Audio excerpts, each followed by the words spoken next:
Hey guys, Lancy here. Hope everyone's doing well. Thanks again for joining me while we look into some reserve list cards and see which ones are trash or which ones are actually worth the cost they are right now. It's going to be hard because of the fact that a lot of these have moved up since I started reviewing them, but we'll have to see what's going on. So the first card is Natural Balance from Mirage. 2 colorless, 2 green, sorcery. Let's see if there's an easier way. Nope. Each player who controls 6 or more lands chooses 5 lands he or she controls and sacrifices the rest. Each player who controls 4 or fewer lands may search his or her library for up to X basic land cards and put them onto the battlefield, where X is 5 minus the number of lands he or she controls. Then each player who searched his or her library this way shuffles it. Oh boy. I think the biggest problem with this card is it's in green. If this was a white card, don't get me wrong, in a commander deck, I don't think anyone actually wants this card played against them or wants to play this card because it just slows the game down. You'd rather have a catch-up mechanic than a way to slow down the game. But I can't see this being particularly useful in a green deck because it doesn't say your opponents. But maybe there is a way to work around it. Maybe you're okay sacrificing your lands. Actually, that's a good point. If you're okay sacrificing your lands, you might be okay to put a card like this to use. So I'm not too sure what the best use of a card like this is, but if you want to let me know, go for it. Next card is Apocalypse from Tempest. 2 colorless, 3 red for a sorcery. Remove all permanents from the game. Discard your hand. I don't think you'd want to play this card in a commanded game. Yeah, it doesn't look like it's going to be fun for you. It doesn't look like it's going to be fun for the opponents. I don't think it's actually worth it. You're not going to get any benefit out of this from a red deck. Maybe you can discard your hand and play all of the madness cards that's on it. So it does say remove all permanents from the game and then discard your hand. Can you, when you discard your hand, play permanents from your hand onto the battlefield? Like by the use of madness? I don't know. I actually am not too sure. But then again, you had to tap the mana. It has to be in the same phase. It probably all has to happen at the same time. I'm not too sure how the rules text for that is. I don't think there's any actual easy way to work around this. Maybe you can play Flash by tapping out all your mana, but then the phase. So it's just a mess, and I don't think a card like this is actually worth it in Commander. But there might be. You could play Teferi's Protection, and then this card, and then everyone's just going to hate you. So there is that. Hidden Path from the Dark. 2 colorless, 4 green for an enchantment. All green creatures gain Forest Walk. That is an expensively green card to give all of your creatures Forest Walk. A lot of people do play green in their decks, and if they're playing green in their decks, they're probably playing green basic lands because that's one of the best ways to ramp in Commander. So yeah, I can see this at least having some benefit in the fact that you can swing at almost everyone as though you had unblockable creatures. I just don't think it's worth 5 mana. There's got to be a card that does this for much cheaper. I actually don't know if there is, but there has to be. It's just not that much of a powerful ability. You can get like Double Strike and all creatures gain Lifelink and everything for 6 mana. So yeah, for 5 mana, Forest Walk, yeah. Oath of the Ghouls from Exodus. 1 colorless, 1 black enchantment. At the beginning of each player's upkeep, that player chooses a target player whose graveyard has fewer creature cards in it than his or her graveyard does, and is his or her opponent. That's weird. I would have assumed that in almost any game that they were making back then, there would have been only one other person, and they would have had to be the opponent. I didn't realize they had to specify that. The first player may return a creature card from his or her hand to his or her... The first player may then return a creature card from his or her graveyard to his or her hand. It's a bit of a mess right there. Okay, so pretty much if you have more creature cards in your graveyard than any of your opponents in a game, you can return a creature card from the graveyard to your hand. That's pretty good. That's really good because normally you had to pay mana for that and maybe even life. I think there's a card that does something similar to this. But this is just something that just happens. And if you have a dredge deck, like a Muldrotha deck, or something kind of similar to that, you're probably going to get a decent amount of value out of a card like this. So I actually think this card is good, but I can already see the value of this card was quite high. And even if it wasn't high in 2017 at 48 cents, and then jumping down to $5, and then jumping up to $6, and now jumping up to $20, oh boy, what a crazy couple of months it's been. Yeah, this card feels good in certain decks. It's just not for this price point, but then it is also reserve list. Next, Demonic Hordes from Revised Edition. 3 colors, 3 black for a summon demon. Tap, destroy 1 land. It's a 5/5. That's not bad, and it's a demon. So 5 mana for a 5/5 that says tap, destroy 1 land. Pay 3 black. During your upkeep, or Hordes becomes tapped and you lose a land of opponent's choice.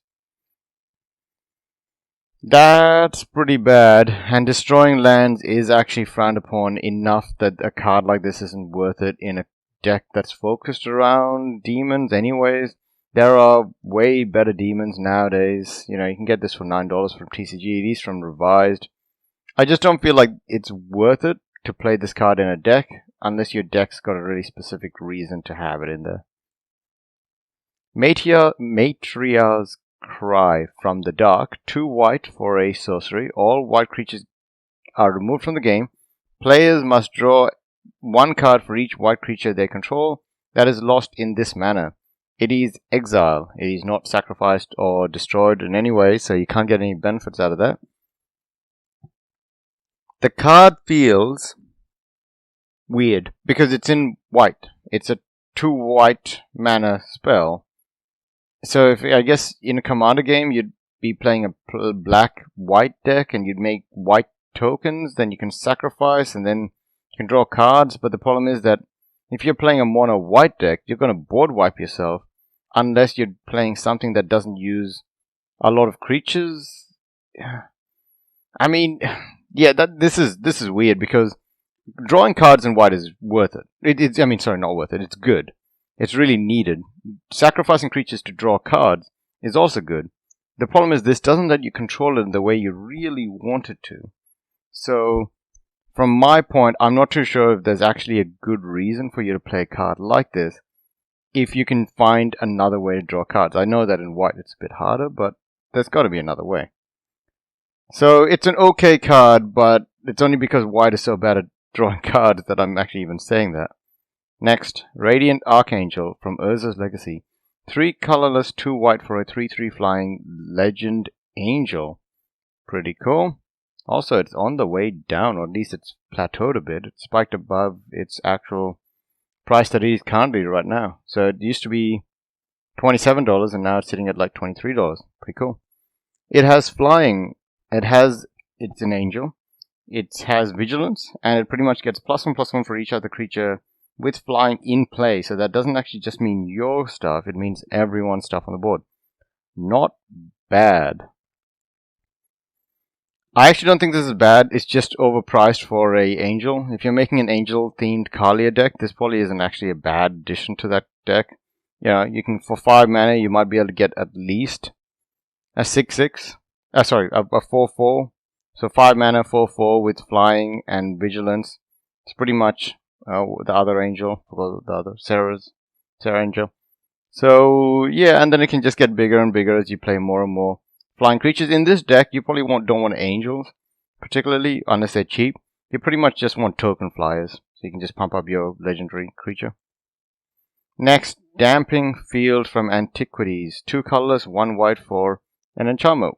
Players cannot untap more than 1 artifact during each of their own untap steps. Pretty good, actually. Really good. And this was, it's moving up quite fast now. But until like, August 10th, 2020, it didn't really go up much. But now, yeah, 100% it is a good card. And against the new red-white commander deck, yeah, it's a good card. I just don't think it's worth $27. Jeez. Now this card has some creepy, disturbing art. Thought Lash from Alliance. 2 colorless, 2 blue for an enchantment.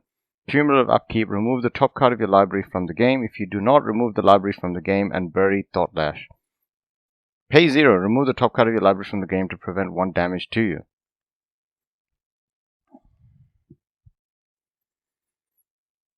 Okay, I am not too sure the best way to use it, but oh boy, is it disturbing. I can't seem to get away from that picture.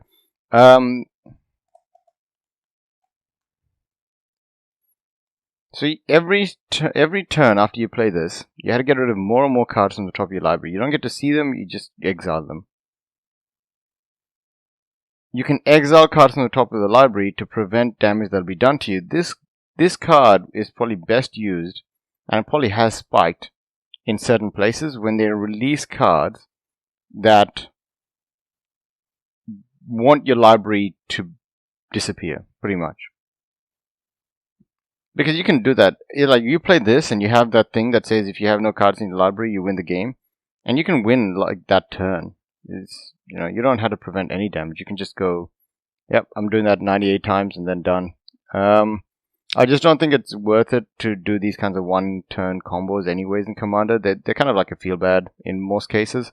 They don't really add up to like a good game unless it takes a lot of effort to get to that point. And you can win in one turn, but the thing is you don't want to normally do it in like... Maybe this card is gimmicky enough that it actually would feel good to do it. So, okay, I take that back, but it's not worth $22. It's gimmicky enough that you can play this without a card that says if you have nothing in your library, you win the game. I just don't think it's worth $22. And last one, Cadaverous Bloom from Mirage. 3 colorless, 1 black, 1 green, for an enchantment. Choose a card in your hand and remove it from the game. Add 2 black or 2 green to your mana pool. Play this ability as a mana source. Not bad. Sadly, it's in green. Oh boy, did it start taking off? Oh no, it took off at the exact same time as every other card. I was going to say, did it start taking off after Witherbloom, but with green in the mana pool, you don't really need stuff like this, which causes you to lose resources to get mana. You can just get mana, you have 10, 12 ways to ramp in the deck, and you just pull away in front of everyone pretty fast.